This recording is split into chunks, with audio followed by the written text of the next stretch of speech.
I would venture to say that if you took the actual killing part out of most serial killers, they'd be delightful people. Dear Shandy.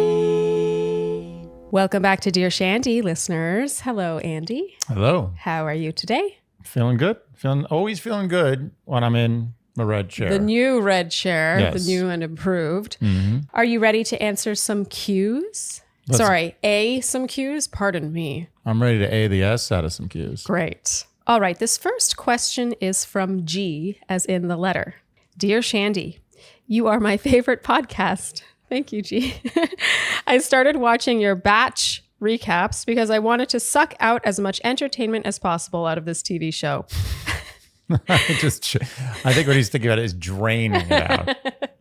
There's not enough to suck. And that's Sucking true. suggests that there's like actually a big reservoir. Oh, that's true. But I fell in love with your sense of humor and with how logical and level-headed you both are. I really resonate with that. I went back and watched all your old Q&As and caller days, and I love all of your advice and discussions. Wow. That's great. Thank you, G. Thank you. Gee. I feel like our master plan worked. It did. Lure them in with the the recaps. My question is more broad than a specific situation. I'm a 28-year-old woman from a major city in Poland. I'm a major urban woman, someone might say. Wait a minute. Is that a callback to one of our earlier? Yes. You don't remember Oh. saying that? You called someone a major urban woman. Wow, nice callback. Yeah, well done, G. Andy's job. impressed. I have a stable job. I am in therapy, so I like to think I'm pretty self-aware about myself, my flaws, and the idiosyncrasies of my subconscious mind. My last relationship ended over a year ago. I feel ready to really start exploring something new instead of mindlessly swiping on Tinder and never going out with my matches. My question is about the age range I should date in. Andy says that men are not men until they are 36, and I want a man. But what age should be my maximum? On Tinder, I have set 27 to 39 as my age range, but I always wonder, why 39? How much does it differ from 40? And if I'm going to be okay with 40, why should I not be okay with 41, et cetera, et cetera? G is a true Shandy. Mm-hmm. It always surprises me when I meet someone organically and I don't feel much of an age difference and later find out that they are, for example, 42. In my head, I always imagined 40 as being mature, organized, a 100% adult that knows what they want, etc. But the more 40-year-olds I meet, the more I think we are all just babies improvising and figuring it all out as we go. Is it true? She is dead on with that. 100% right. It all depends on the person and what they have gone through, I guess. Also, I wonder, if the guy is, for example, 41 and he has his range set for 25 to 39, is this a red flag and an indication that he may be a bit of a creep? Because he is seeking to date girls that are 16 years younger than him? This is a very specific scenario because someone who I know personally and who is slightly hitting on me has this age set up, and I don't know how to interpret that. Don't get me wrong. I'm not saying that couples with big age differences are creepy, but unfortunately, sometimes some of them are, and I'm just trying to figure out what I should pay attention to while dating older. Love, G. Great email. Loved that. How old is she again? She's 28. 28. Okay. A major urban woman. She's a major urban woman, clearly. Yes. From that email. Yeah. Okay, I have thoughts on this. Do you want to go first? I would love to hear your thoughts. And then I think we all want to hear from you as the creep in the room. So true. Gee, I relate to this a lot because when I met Andy, actually, so I was 29, and I had this weird thing about the age 40 as well. Mm-hmm. My max was 40 on the apps, which is to say that if you and I were both on Tinder at the same time or swiped right at each other, well, you wouldn't have even come up in my search. And all I can say, and I'm sure there will be people who disagree, but all I can say is the proof was in the pudding because I met you in person and thank God. Tremendous pudding. It is pretty tremendous. Mm-hmm. I actually wish I could taste the food equivalent of what a good pudding this is because I just love pudding. That's the cutest thing you've ever said. You know how I feel about pudding. That's why I know you love pudding. The fact that pudding is your favorite thing is cute in itself. Well, I do love cake. Cake and pudding are really. But I know. Am I focusing on the wrong thing? Let's focus on pudding for a second. Yeah. I know you like a lot of desserts. Yes. The fact that you like pudding so much is very cute, and the fact that you want to transpose our relationship into pudding form and then taste it is like, Oh, there's no words. thanks, I think. But I also would like to taste that pudding. Oh, yeah, it would be a good pudding because puddings are not all created equal. You know there'd be in that pudding? Something surprising. Something salty. Yes. Yeah, there'd be a salt element. It would be a sea salt caramel chocolate pudding. Most likely. There would be a ribbon of sea salt in there. Totally. Maybe like even like a jalapeno essence. Something really strange. No, let's not get too I'm crazy. going too far. All right. Anyway, the point is, G, I hear you. I relate a lot to your email, especially at your age. And I agree. It's like 40, then why not 41? 41, why not 42? And that's not to say that I think you should be like, oh, max age 50, and suddenly you're going, you're being swiped right on by people who are twice your age. I feel like it should not be seen as a slippery slope, is what I'm saying. Yeah. It's case by case. Everyone is different.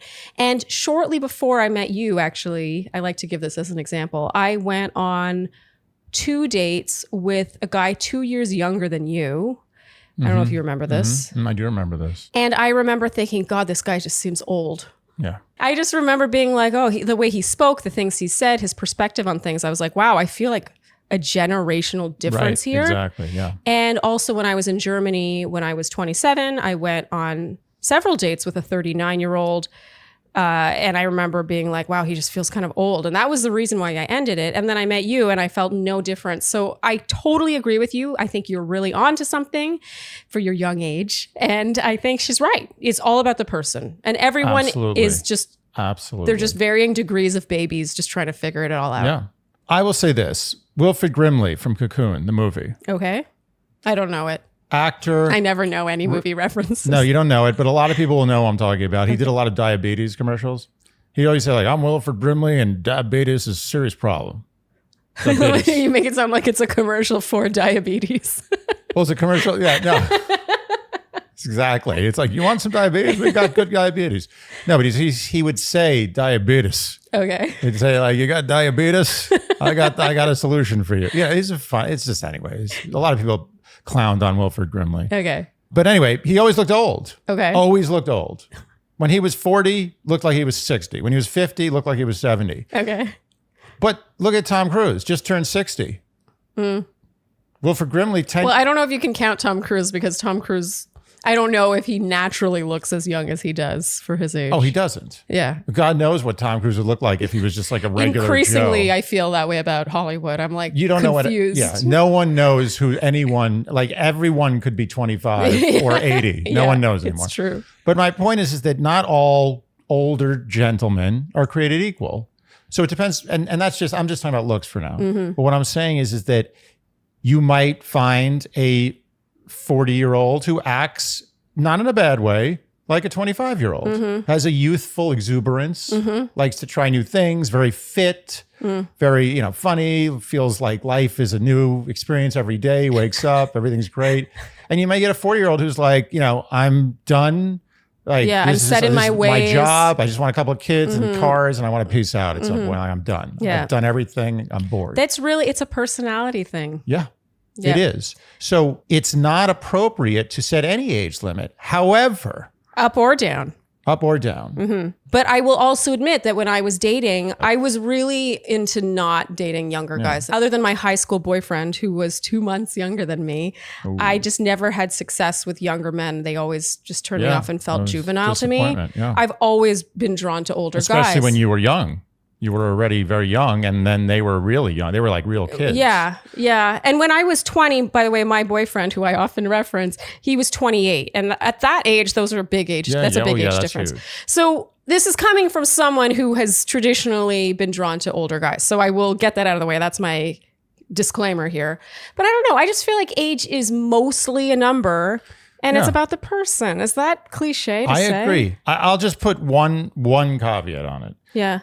If you plan on having a life partner, yeah, like really, like you're looking for someone to spend the rest of your life with, you might want to consider that if someone's 25 years older than you, you're going to have a good chunk of the back end of your life probably not with that person.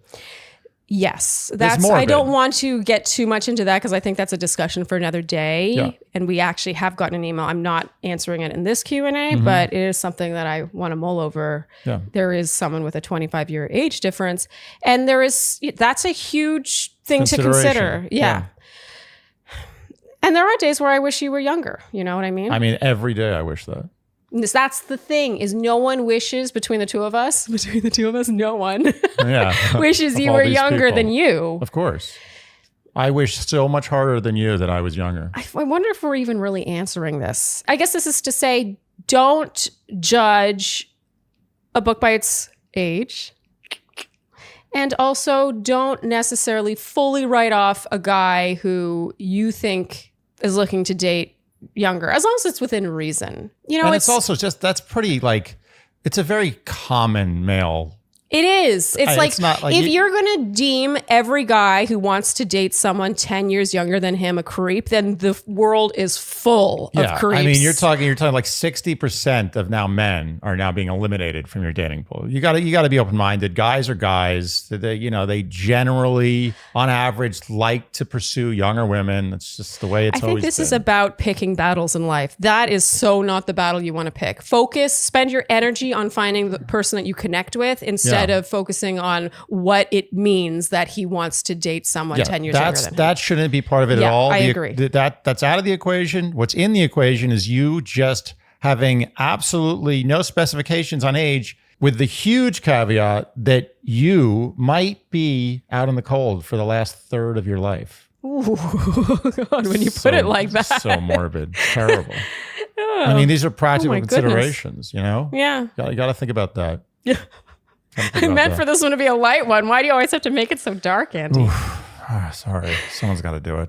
Okay. So overall, age just a number. Good luck, G. Have fun. Major urban Try to woman. have fun. Try to enjoy. Yeah, be major. Urban. You'll look back on this time and be like, oh, how fun. Yeah. And I was like, 40, 41. Yeah, 50, 60, Wilford Brimley. All right. This next question is from P, as in the letter. Lots of letters today. Dear Shandy, love your podcast and hearing your takes on modern dating conundrums. I find myself in a puzzling situation. Really tried to cut this down, ...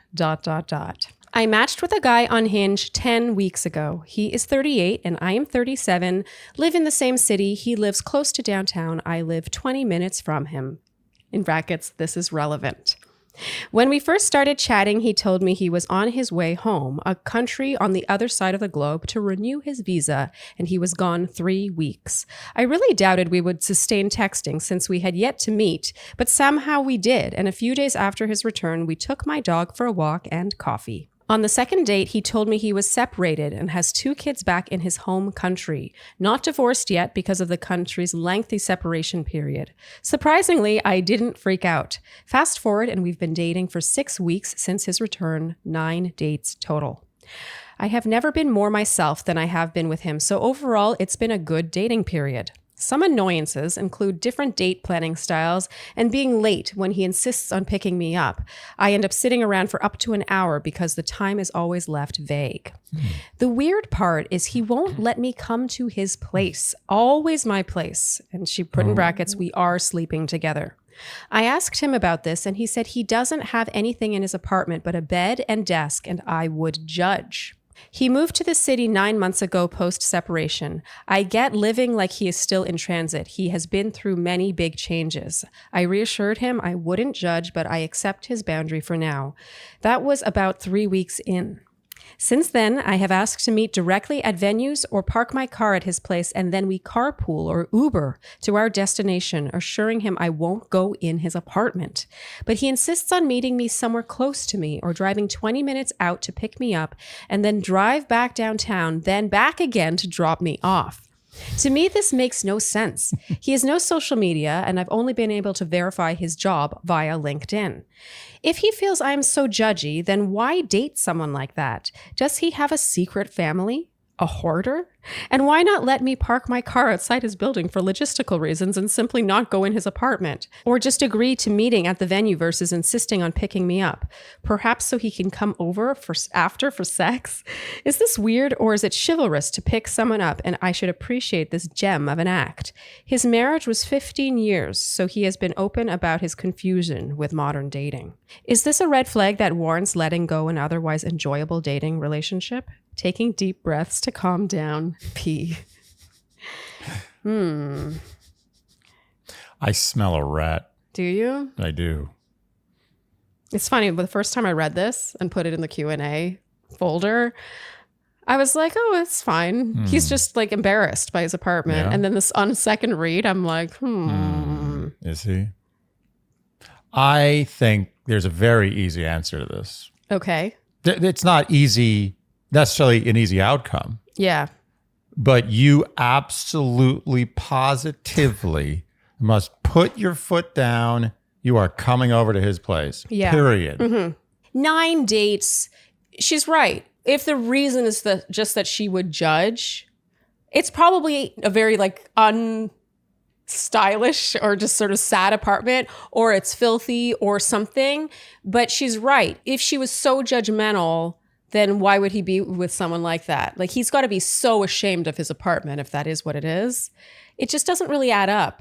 And he's also making a point. He's making it more of an issue. Yes. It's like, oh, what's in that cabinet? No, nothing's in that cabinet. Well, can I open it? No. Yeah. No, you can't. You can't even go Don't within look a at 10-step radius of the cabinet. Yeah, exactly. That did not go over as well as I wanted to, but you knew what I meant. Didn't work out, but I get it. This is the thing. I'm going to reserve judgment, but I am judging. Wait, so I can't. It's contradictory. But part of me is reserving judgment. Part of me is judging hard. I do think there's a way better than 50% chance there's some skeleton lying in that apartment. Better than 50% chance, really? I was thinking 50. It's like a 20% chance. Oh, I think it's better than 50. I think it's one of several things. One is his whole family is there. Two, which is the worst. I don't think that's necessarily true, but it's possible. Two is he's a serious hoarder or is a disaster. It's like a serial killer apartment, which is also a big red flag. I don't care. We had this question a long time ago. That's a problem. If your apartment looks like you're a serial killer, you may not actually kill people, but you have the personality of someone who might. I actually think serial killers are more likely to have perfectly tidy You are apartments. Absolutely correct. I also think, just from what I know from my dating days, and actually you told me once a dating story with you where you did date a hoarder. Or I don't know if she was a hoarder. She was hoardish. Hoardish. Yeah.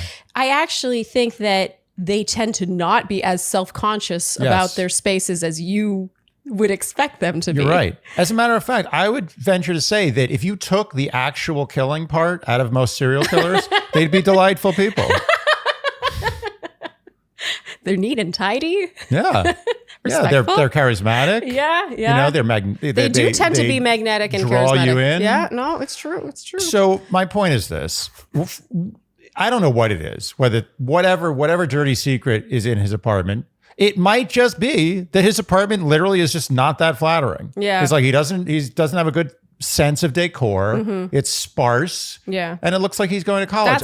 That's the best case scenario. That's the best case scenario. Mm-hmm. It all goes down from there. Yeah. So, got to go to the apartment as soon as possible. Uh-huh. And make no exception. If he says, oh, no, I really don't, you say, no, we're going to your apartment. And as a matter of fact, I'm not even giving you time to prepare. We're going right now. We are going right now to your apartment. Period. Ooh, oh, so he can't. Oh, I don't know if that's fair. Maybe it is fair because he's made a fuss about it. If it's just a matter of him being messy, then he can tidy. But I do think that she's been so respectful. She said that they met 10 weeks ago. They've been on 9 weeks total. They've been dating 6 weeks. She said that 3 weeks in, I believe, she dropped it. She wanted to respect his boundaries. But there comes a point where it's like, you're not getting the full picture. She's like, he's not on social media. There comes a point where it's not fair, honestly. Like, she's opening up her space to him. She's sleeping with him. She deserves to just know the full picture that he is who he says he is. Yes. And the fact that they live only 20 minutes away from each other. But also the fact that he's going out of his way so much to prevent her from going anywhere near his apartment is in itself an admission that there's a serious issue. And even if it's so true. Let me tell you something. Even if it's the best case scenario where his apartment is kind of a drab, unfurnished, not impressive place. Yeah. Even in that situation, there's already a problem. Yeah. Why is that a problem? Why is he so ashamed of just a not that cool apartment? That's an issue in itself. There's a problem here. Do we think that there's a chance that this is just all chivalry? No. He insists on picking her up. BS. No way. There's a rat. I smell a rat. I smell a rat. I'm sorry. Andy smells a rat. I have to admit, on my first read of this email, I was like, oh, he's just embarrassed. And reading it a second time, I don't know, it hits me different.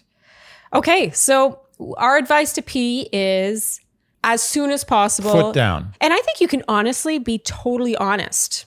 Honestly, be totally honest. You really can be that honest, where you are just like, I'm not trying to act like I don't trust you, but I find this a little weird and I just want to see your place to know that. And I'm not taking no for an answer. Do you think that that's too direct and she should instead be like, come on, let me just see your place? I would take this approach. I would be like, whatever, some night or some day, be like, hey, listen, I don't care if it's the biggest pigsty on earth. I want to come to your place tonight, and that's what's going to happen. And then see what he says. And he's like, oh, no, we can't do that. You don't then think it becomes really weird. You don't think she should be honest about her intentions? No, I don't think it should be a conversation. It's not. We're not ready for the talk. Let the talk come after she goes to the apartment. There's going to be a talk at that point. The thing is, I don't think he's going to let her unless she's relatively honest about why. Then it's over. I'm making a big call here. I'm saying if he says absolutely not, when she literally puts her foot down on coming over to his place, to me, done. She says, I there's something really weird here. I'm not doing this anymore. I'm going to go a little softer than you. I think that her final straw should be her being honest about the fact that she finds it really weird that he won't let her see her apartment. She promises she won't judge. Please let me see your apartment because it'll give me peace of mind. Absolutely. She should use honey rather than the stick. Yeah. Okay. Oh, wait. So we agree. I don't know. I think that's an expression. I was just going to Someone's going to correct me. I think it's right. Okay. My point is that she'd be super nice and super comforting. Be like, listen, I really like you. I really want to, I think we got something great here. I don't care what your place looks like. Yeah. You're the best. I just want to see where you live. I just want to come over and just like be in your place, be where you sleep, be where you wake up, be where you rest your head at night. Like I want to see it. And if he says absolutely not, there's a problem. And even if, as I said before, even if his place is just drab, that's still a problem. Why is that such an issue? Why is he so ashamed? What's going on there? Maybe he feels heavy shame in general. Yeah, but I mean, my apartment, look, honestly, there were times when my apartment was just embarrassed. When you had girls over? Like literally when I started dating. But no, and I had girls, I never thought like, oh, they're going to come over and be like, oh, you're an animal. But so I knew I already sold myself. I was like, this is me. This is who I am. Yeah. You're going to come over and you're going to see kind of a representation of how I live day to day. Of who I am. Yeah, and I didn't tidy because I didn't necessarily think I was bringing something back. Yeah. I'm a guy. I'm a bachelor. I'm just kind of living a good life. I don't have that much time to care about decor and all this. You know, I'm clean. The place was always pretty clean. Always, sort of, not that clean. A little sticky here and there. But okay, my point is there's a problem no matter what. If he says no matter what the situation is at that house. Yeah. There's a skeleton there. So we actually agree on this. It's just that I think that she should be more direct about why, because I think she's more likely to get him to concede. But that's part two. If he says no, then she can go to the next level and be like, no, listen. Right. Yeah. Okay, we agree. This is important to me. We're saying the same thing, just in different ways. Yeah. P, take this conversation for what it's worth. We do not think you are nuts to be questioning this. No. Good luck, and please keep us posted. Yeah, keep us posted. I want to know. I want to know what's in that place, that house of horrors. Andy, you had a doctor's appointment recently, I believe. I did, and it was quite seamless. Where did you book said appointment?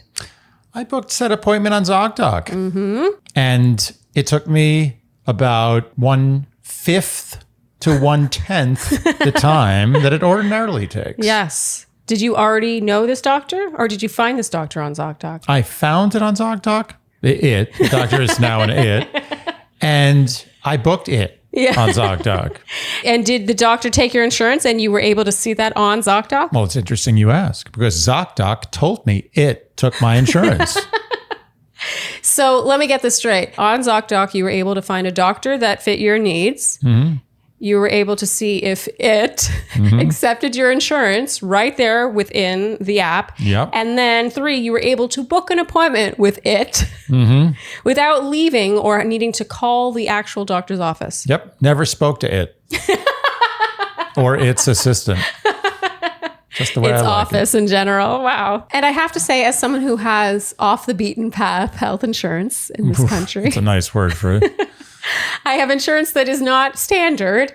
It is really quite nice to be able to just round up the doctors in our area, not only in our city, but even in our neighborhood, Zip code. who take my unique insurance. It's just such a time saver to not have to call the office and then be able to book within the app. It's amazing. And forget about calling the actual insurance company. Oh, Have you ever tried doing that? That's not fun. That's the kind of call you dread and put off for days. I've put it this way. I've put off calling my insurance company at the cost of hundreds of dollars to myself. Literally, I've been like, well, what was it, $300 or I have to call my insurance company? I was like, flip.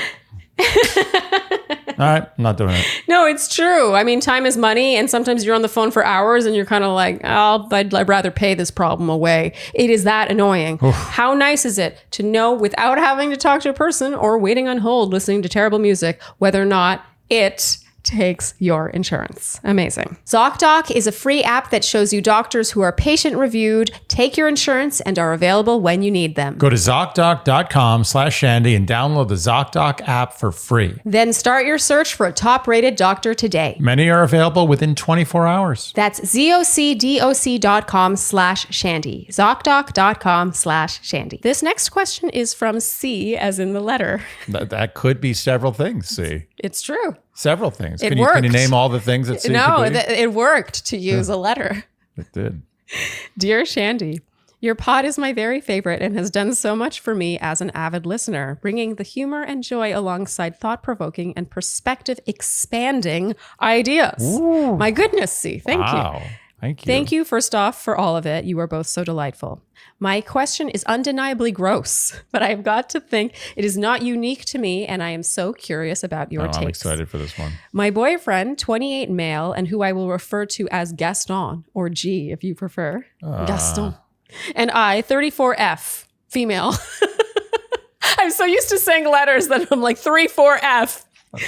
34 female, have been dating for 4 months, and it has been great so far. He is hilarious, weird, which I am too, and adore in a partner, a mega hunk, and has this brilliant mind that works in ways that are so different from mine and that I find endlessly fascinating. Oh, sounds like a great guy. We have an age gap, which, sorry? No problems here. Sounds great. We have an age gap, which gave me pause in the beginning, but he is an old soul, showing a lot more maturity than I, or I'm sure Andy, would expect based on his age alone. Sorry, just He's age. 28, she's 34. Got it. I get zero F-boy energy from him, and he is kind to the core, going out of his way to understand other people's perspectives and ensuring that those around him are cared for, protected, and supported. I think it's funny whenever a woman writes in about a guy who's younger than her. Like, I always feel like the first paragraph is like, trust me, Andy, he's the real deal. I know. Yeah, he's a man. They don't believe that I trust them. Yeah, but I will say it's always a good example of how it really, to tie it back into question number 1, it's about the person. There are exceptions to all rules. We're always talking bell curve here. Always bell curve. Yes. Always. However, in one particular way, he is decidedly not mature. The man farts around me loudly. And often. And it is not tied to any medical condition. He simply sees no value in or has no respect for the early stage relationship fart barrier. It's hard to put a number to it, but it is a lot. Several farts a night. Wow. Burps too, and even more frequently. And publicly on this one, though less often, and he has the self-awareness to at least act embarrassed. I am not a prudish or shy person and probably would not notice the occasional toot if it was not as frequent. Great use of toot. Yes. I myself have not crossed this threshold, not because I am uncomfortable around him or would be worried it would drive him away, but because I want to soak up the honeymoon period for as long as possible and feel that the breaking of the fart barrier rapidly moves the relationship into a different, more comfortable and possibly less sex-charged phase. So wise. So right. If I'm honest, I think farts are funny. When this first started, I would giggle and not think much of it. But lately the farts have increased and the sex has dwindled, which has made me wonder if this might be a sign that he sees me more as a buddy and less as a woman who still needs to be wooed in order to maintain attraction. Coupled with the fact that he is not very verbally effusive, my confidence has it depends how you define verbally. He may be saying "I love you" with his anus, his burps. Coupled with the fact that he is not very verbally effusive, my confidence has taken a bit of a hit. I've asked him gently about this in a you sure seem to be farting a lot type of way. And he replied by laughing and saying, I guess I just feel so comfortable around you. That is an amazing thing to say in a relationship. That is fantastic. Thank you, C. You sure do seem to be farting a lot. That's made my day. I'm going to think about that in my darkest times. I'm going to think about her saying that. So my question, when should people blow down the fart barrier? Surely it is inevitable, but is going there too early a sign of anything other than comfort within the relationship? Am I being crazy for wanting him to treat me as less of a sure thing, which is what I read his farts to imply? Can flatulence portend the waning of sexual attraction? A couple more potentially pertinent facts. We live in a mid-sized city in the Pacific Northwest, and we also work together, but we're not friends prior to dating. Thank you so much. Whether or not you choose to tackle this one, and who could blame you if you didn't, it was therapeutic to write out. And then she followed up. Blame us if we didn't. She followed up with one more detail. This did not just begin. His first audible fart was within the first week or two of dating, but it is only within the past month or so that the frequency has risen to write a podcast for advice levels. Thanks again, C. Oh, okay. So round of applause. Slow. Sorry. And then it increases. Okay. All right. Okay. So in all seriousness, I have a lot to say about this. But I won't stop you. And this may be funny, and it is funny. Okay. But it is also dead serious. Yes. Okay. I don't even know where to begin, but I'm going to try. Okay. Try to go from the bottom up or the top down. So this is what I will say about farts. In general, farts are funny. They are. They're hilarious. They're maybe the most purest form of comedy that exists and has existed since man has walked the earth. Especially increasingly as we are so so proper sterilized and like technologically connected. We couldn't possibly smell bad. We have Instagram, scents and things to clean ourselves and fancy clothes Botox, and makeup and I mean, is there anything funnier than a packed movie theater? You're sitting there. It's like you're sitting in the middle of Schindler's List. It's like the most dramatic, quietest moment in the movie, and someone just rips one. Is there anything funnier? I actually think that moment's funnier when they don't rip it. It escapes. It's like, to me, that's funnier than as long as I don't know. I'm on the fence about a squeaker versus a ripper. In that movie, in the silent moment in Schindler's List, a squeaker's funnier. Let me think about that. Shandy's tune in. You tell us. I mean, a ripper is more bold. It's so bold. It is bold, but the other one it's more nuanced. The fact that it escapes, despite efforts for not to, I would make it funny. That's such a good point. Thank you. Because the person was trying their best. They were doing everything they could to contain it. Yeah. And they couldn't. Yeah. And then it's like, and then you're right. It's still close. Yeah. The Ripper's still, it's pretty solid. They're all funny. Anyway. I agree. Farts are funny. Okay, but okay. That being said, farts have to always remain funny in a relationship is my philosophy. The day that a fart is no longer funny in a relationship is the day that relationship, at least physically, is going south. Ooh. The day that I hear you let one fly by accident, and I'm like, oh yeah, that's not big deal. It's over. I'm laughing because I can't even imagine that scenario. Exactly. You know why you can't imagine that? Because I and you set firm fart-free zone relationship standards at the beginning of our dating. We didn't say it consciously. It wasn't like I was like, listen, I really want to date you exclusively. And also, by the way, don't fart. Yeah. But we did by not farting. Yeah. And when it did happen, which was very rare, I'm crying. That's Schindler's List fart always gets me. But when we did, and when we do, we're humans, we always laugh.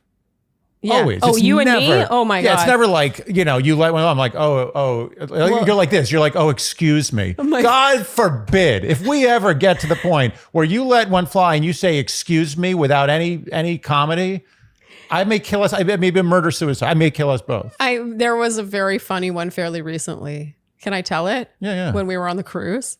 Well, I was trying to respect the boundaries. Well, yeah, you pulled one of your cheeks away. I and did. as I walked by, I heard a little... Wasn't that little.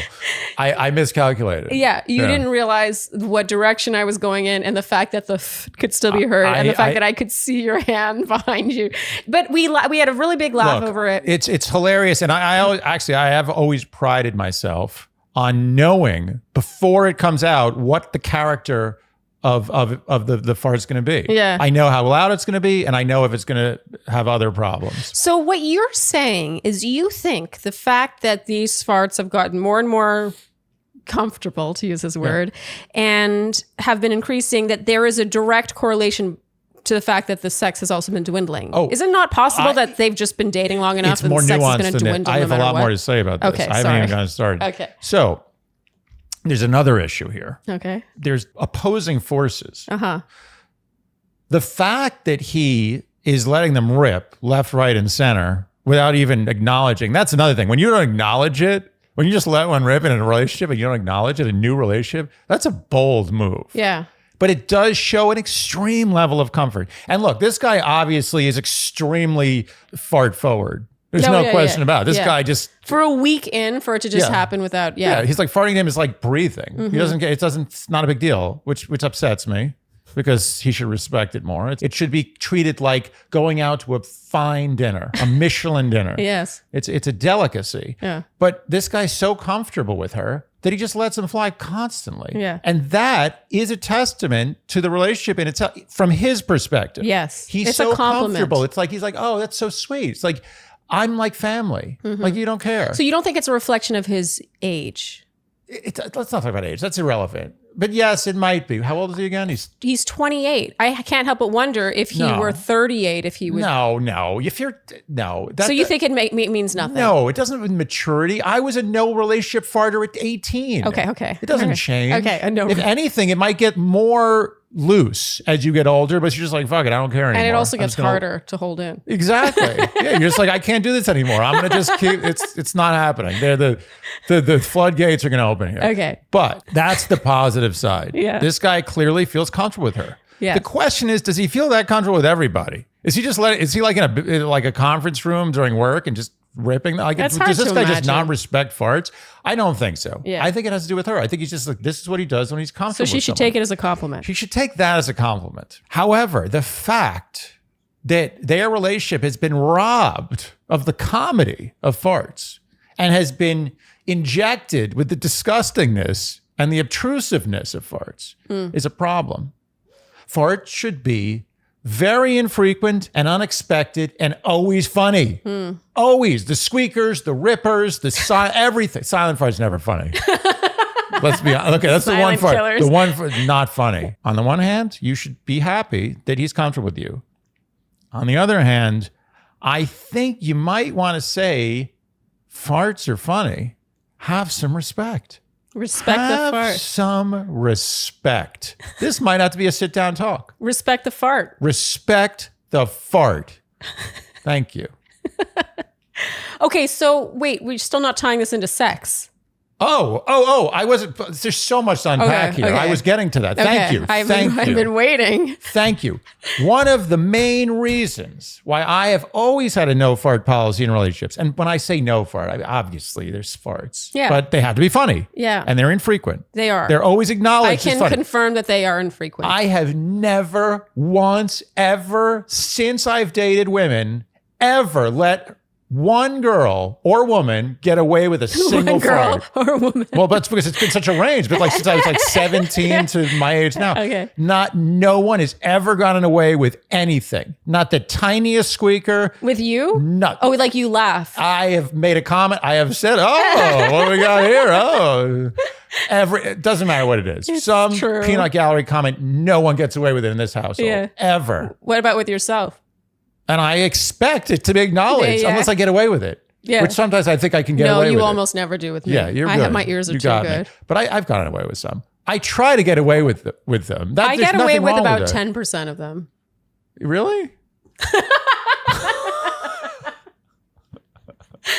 I got to be more attuned. Okay, so the point being, get to the point. Okay, sex, the point sex. being is the reason I have that rule is because we have to, as humans, because we're humans and we're not aardvarks, we have to see each other as some kind of elevated form. We're not just animals living in slop. And to see you, especially you, as an elevated form, look at you. I mean, do I look at you and say like that? Now that's a farter. Okay?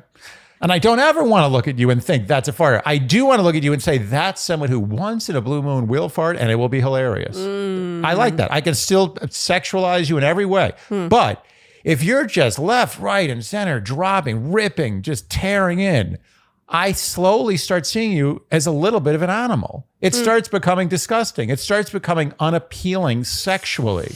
And I would expect there to be no difference coming this way. Yeah. That's why I respect the fart. I understand if you're the kind of person who's like, farting is a big part of my life, and I don't want to be in a situation where I'm contrived, where I'm not allowed to express myself anally. Yeah.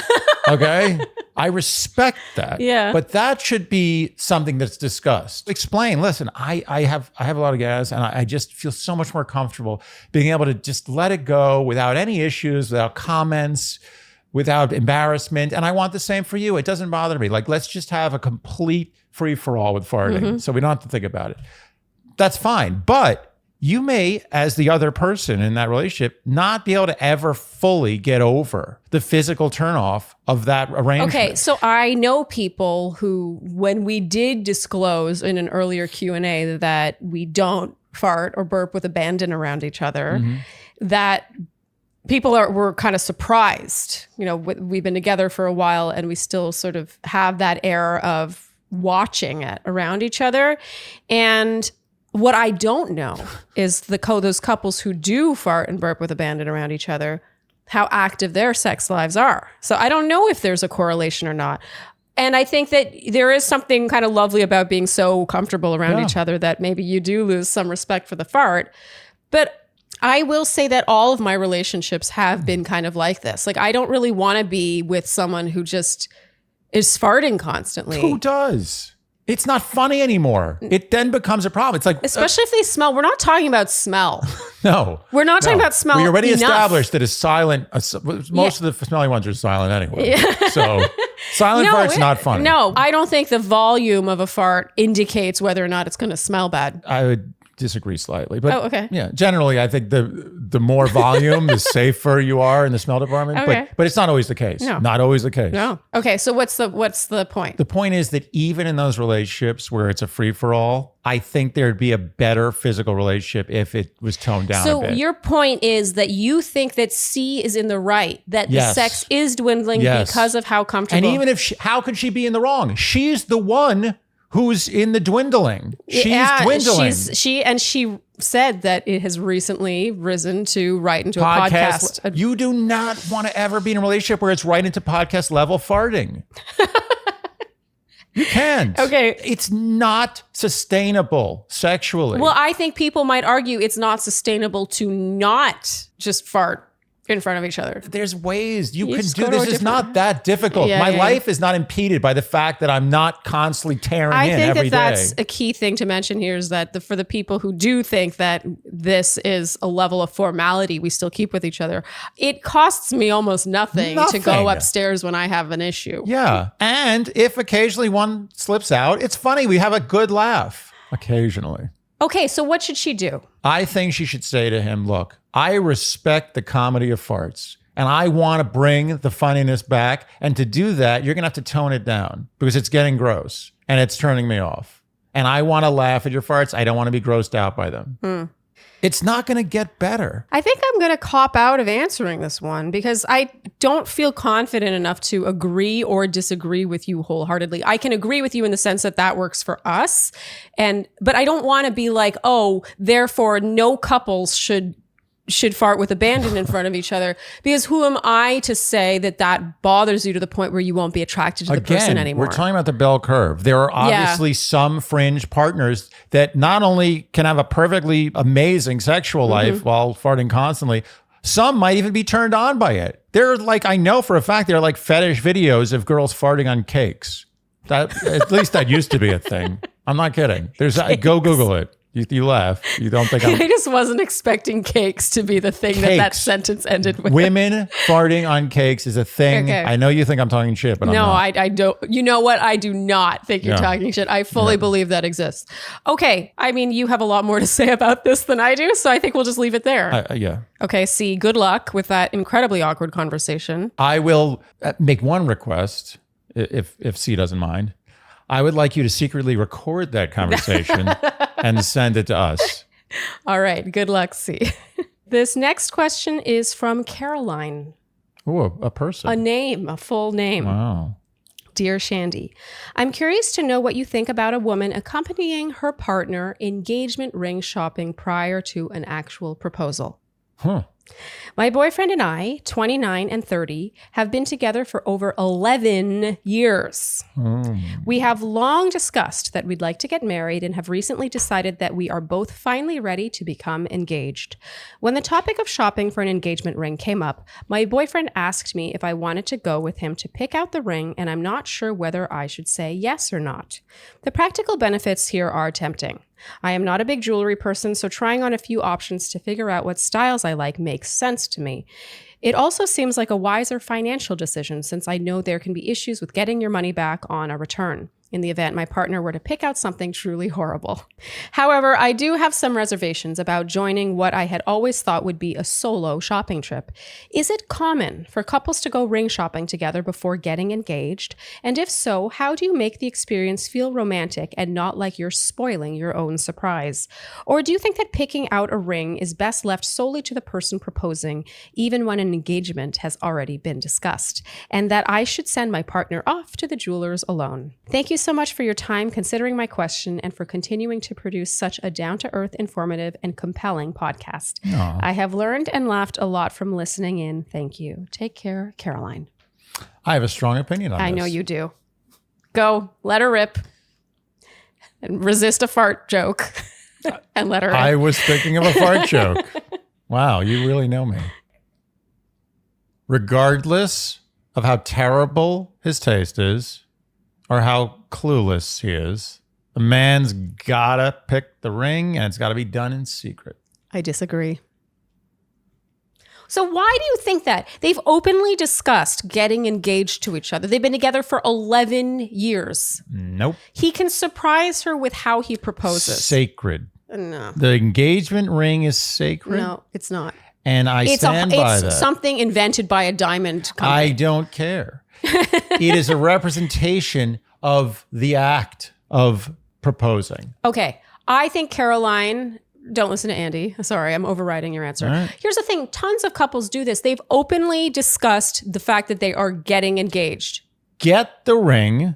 Let him get the ring. Give it to you. You say, this ring is shit. Yeah, but now let's go ring shopping. Yeah, but thank you for trying. What if, in your case, more than 30 days passed? You're the prime example of how the ring you got me is not the ring you ended up with. It ended up costing you a lot more. It puts even more commercialization on the act of giving the ring by going together to get the ring.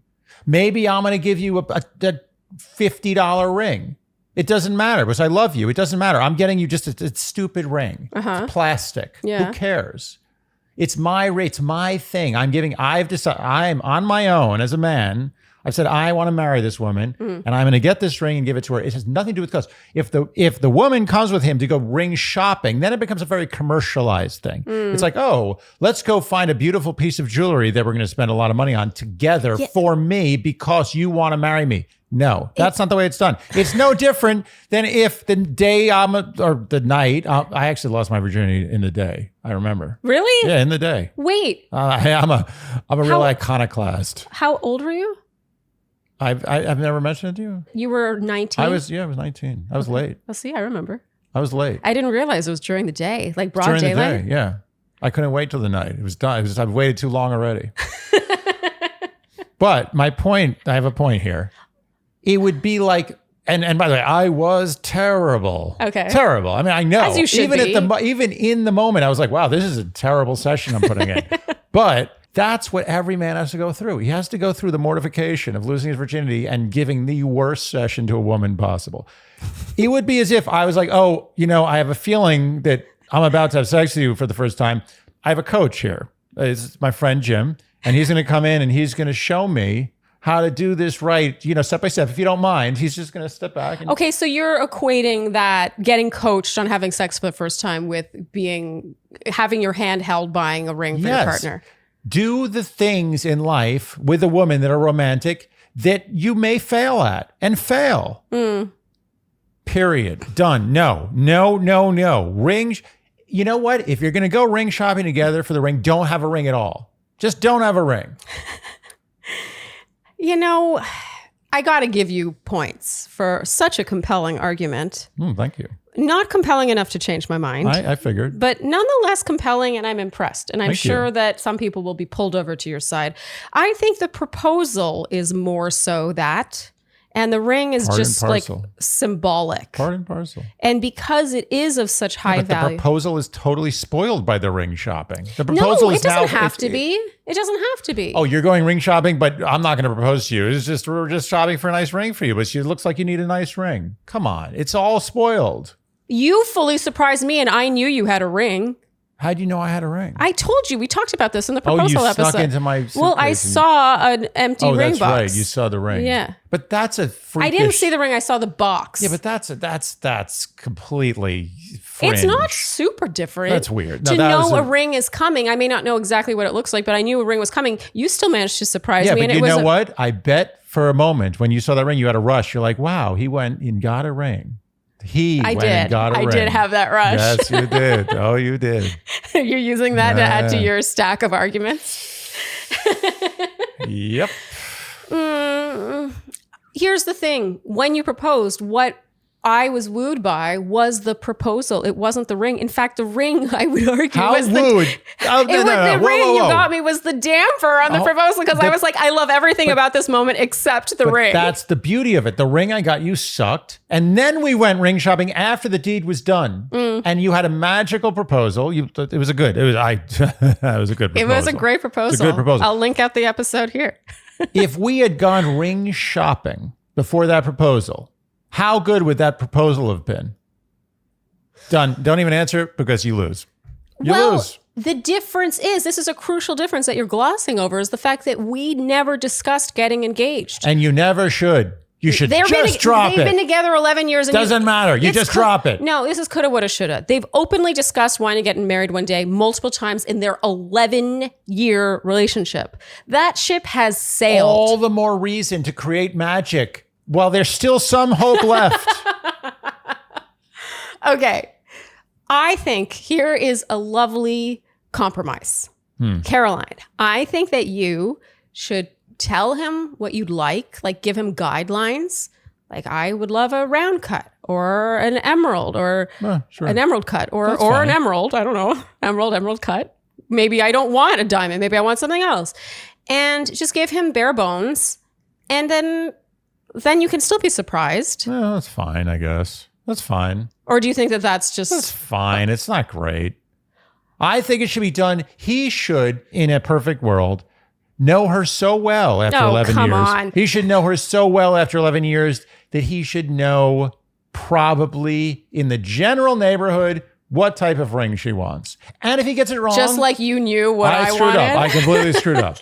Granted, but Well, the ring guy screwed me. Yeah, the sad ring thing guy is you screwed me. did kind of know what I wanted. I did, and he screwed me. Yeah. I said I want a gold band. He's like, nah, no one gets a gold. You don't get a gold band. You get a silver. You get a platinum band. I was like, all right, whatever. Okay, but moving on, you think that he should know.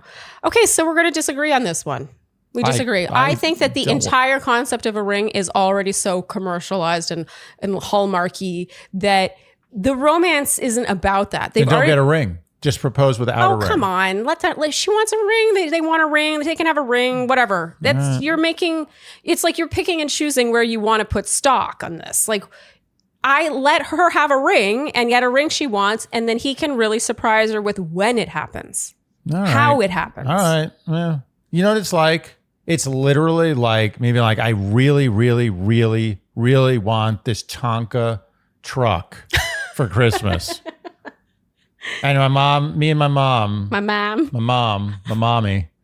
And by the way, I'm like 5 now. Okay, this is important. Yeah, and I'm going to the store. We go to the store, like, oh, here's the time, but you can't have it till Christmas. And I'm like, well, that kind of ruins the surprise. But now, You're telling me that 5-year-old you on Christmas morning let's say it's October. It's October, and I go to the store, and she's like, oh, I got this Tonka. I'm going to get it now.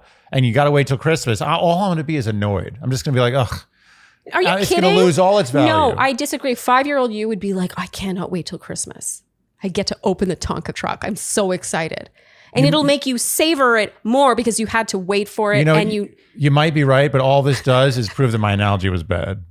It was a terrible analogy. Terrible analogy. Because a 5-year-old isn't thinking. You can't ever analogize with a 5-year-old. Yeah. They're monsters. Yeah. Okay, can we? I don't want to dwell on this too much because we're not going to agree. So, not that we need to agree. All we're going to do here is agree to disagree, and let the Shandies tune in. I am fairly confident they're going to side with me in this. I'm not so sure. I am not so sure. Okay, so in your comments, you say who you agree with here. Don't just be like, I think this. Say, I agree with Andy. I agree with Sharleen. Yeah. No so gray area. So that we can add it up and see exactly. Yeah. I don't want any like, oh, you both have good points. No. One of you is an idiot. One of you is right. Pit us against each other. Yes. All right, Caroline. One of us has to win. All right. This question is from Lisa Lawyer. Not her real last name, but she's going by. She is a lawyer. She is a lawyer. Dear Shandy. Love your show and have listened to it religiously ever since Reality Steve introduced you to me on his site several years back. Oh, wow. It's a callback. All right. By way of background, I am a 76-year-old retired corporate attorney living in the Northeast in a suburb of NYC, only because my only son and his wife and my only grandchild live here. Otherwise, I never would have left California when I retired several years ago. Although my professional background is strictly conservative in every way, prior to becoming a lawyer, I lived through the heyday of the 60s. At work, I rather successfully closeted my pre-law life of debauchery, including engaged 7 times, married and divorced 2 of them, communal living in upstate New York, social and political activism, and engaging in all, or at least many, of the activities that every good 60s hippie enjoyed during that time in life. I want to party with this lady. Right? All of which I only disclose to you now to help you understand I am not a prude, and I consider myself very open and accepting and relatively non-judgmental. With that in mind, I have 2 questions. The first for Sharleen and the second for Andy. 1, Sharleen. My 14-year-old grandson, a fine-looking young man with straight-A academic achievement, has recently discovered girls. In concert with this discovery, his fashion sense has taken a turn. For this spring-summer, he traded in his pressed khaki slacks, blue shirt and tie, his school uniform, and Nike-branded sports clothes and sneakers for long hair, a sterling neck chain, ear piercing, gray sweatpants, Crocs, and ta-da, a white cotton, what I can only refer to as an undershirt. I understand everything but the undershirt. In my day, when a man wore a white cotton undershirt, it was just that, an undershirt, as in underwear. I never. It was not supposed to show, hence the under part. Sharleen, I see you as a very sophisticated young woman with a heightened sense of style. You have such a unique personal style. You know how to express yourself with clothing in a truly inspiring manner. You clearly understand fashion. So my question to you is this: how have you come to accept that the man you adore, someone who is clearly adorable in every sense of the word, so I understand why you adore him, finds himself regularly clothed in this white underwear article of clothing? Did it take you a while to find it acceptable? Did you find it cute? or fashionable? Or did you first grit your teeth when it became a uniform? Please give me some advice on how I can get past this uncomfortable feeling that my grandson is walking around wearing what used to be, in my day, the uniform for Saturday night drunks on a bender. Thanks so much. Should I answer this first, or should we get to question number two? First of all, I would like to say, number one, Yeah. in 1963, which is the area, which general vicinity, which she's discussing. Yeah. In 1963, the Civil Rights Act was passed. She's referring to an era where white and black people had to use different water fountains. Yeah. So what you're saying is times change. Times change. Ah, nice. That one still has a new crease down the middle. This is good. Fresh out of the package. It does have the fresh out of the package crease. Okay, let's get to question number 2, and then we'll answer these all together. Okay, Sound good? sorry, I got a little heated there. Question number 2. Andy, my question for you is a lot more straightforward. You've made it very clear on several occasions that you think it's unwise for a woman to date a younger man than she. Does that still apply when a woman is 76? As in, have you seen what many available men in their late 70s and mid 80s look like and act like? And does the same internet dating advice you offer to young people also apply to people in their 70s? I understand that you can't answer this from actual experience, since looking at it from my age, you're still a youngin'. Thank you. Love to you both. That's Lisa, an easy lawyer. one. That's easy. Okay, you go first. That's then. a layup. Okay. I mean, I've said that a man's a man after 36. As far as I'm concerned, she's totally fine for to all. date a 37-year-old. As a matter of fact, power to her. Yeah. Okay. Yeah. That's easy. Yeah. Yeah, no, of course not. I'm not saying no, you have to date a guy who's 95. I mean, that's absurd. No, date anyone. As a matter of fact, even better, date a guy, God bless you, if you can date a guy who's 37. Because she's obviously got something to offer. I mean, she did party hard in the 60s. I Maybe mean, she's I got like her something a going lot based there. on this email. Okay, so for the t-shirt thing, you know, I do feel like this is generational, because I will say that 100% of the people who express disapproval over your wardrobe of choice are all older women, Including my mother. including your mother. My mother, literally the other day, I was taking my mom to a doctor's appointment. Okay. And she literally called me, and she sounded like the real distress in her voice. Yeah. She said, I need you before you pick me up. Because I had to pick her up to take her to the doctor's office. She said, before you pick me up, I have to tell you, you cannot wear a white t-shirt. I will be so upset. Case in point. Yeah, I guess maybe I missed that memo. It never occurred to me that that's to me, an undershirt is like I'm not going to use the term because it's offensive, I think, but you know, a ribbed tank top. Growing up, that was what an undershirt was to me for a man. To me, if you were wearing that, I'd be like, you're wearing an undershirt. Right. But it goes to show that times change, and that was once an undershirt, and now It's a shirt. I don't know. I'm curious to know if other people are so offended by it. But I can say, Lisa, lawyer, not to make you feel like less of a unique snowflake, 100% of the complaints we get, I would say, are from women specifically. Yeah. Who are, I would say, over 60. Yes, 100%. And I will say there are a lot. Like, I'm a lot. amazed. I'm amazed at how many people It's are actually upset. the one complaint. Usually they're like, I love everything except this. People are upset about your Upset. t-shirt. But They're what I don't angry. understand, well, first of all, we record this in the comfort of our home. Yeah. That's something to bear in I mind. don't even have to wear a shirt. Yeah, I would do this without a shirt on if I could. I think the main thing to bear in mind is that we're in the comfort of our home. I'm the one that's inappropriately dressed. You're inappropriately dressed. Too nice. I put together looks for this podcast because 40 or so % of our listeners watch on YouTube. Yeah. But I don't have to do this. And I'm usually in my pajamas when I'm at home. This is a good look, by the way. Thank you. I'd be remiss if I did not mention how nice you look. So I don't know. I guess it doesn't bother me. I think it suits you. It looks good on you. I've seen you in other t-shirts. When I first started dating with you, I was kind of like, maybe we can incorporate some more polos. Yeah. Or collared short sleeve t-shirts. I can confirm they don't look good on him. They don't look as good on you as a white v-neck. I think it looks good on you. Thank you. It suits you. Thank you. It fits you well. I have found that my id is expressed best with this shirt. I will also add, Lisa Lawyer, that I've never really been drawn to guys that care a lot about I don't know, who spend time preening and putting together looks. I don't know why. I find it a turnoff. Do you think this is a weird thing to say? Because I don't know. It's not like I don't preen and put together looks. You're preaching to the choir.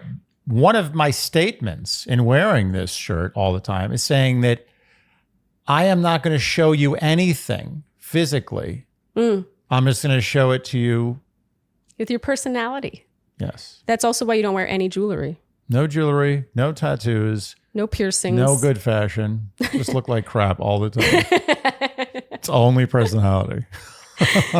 I will say one last thing. Okay. If we could go back to a time in like the 40s, let's say, where every guy wore like a 3-piece suit and looked like smashing constantly, I'd say, great, I'll do it.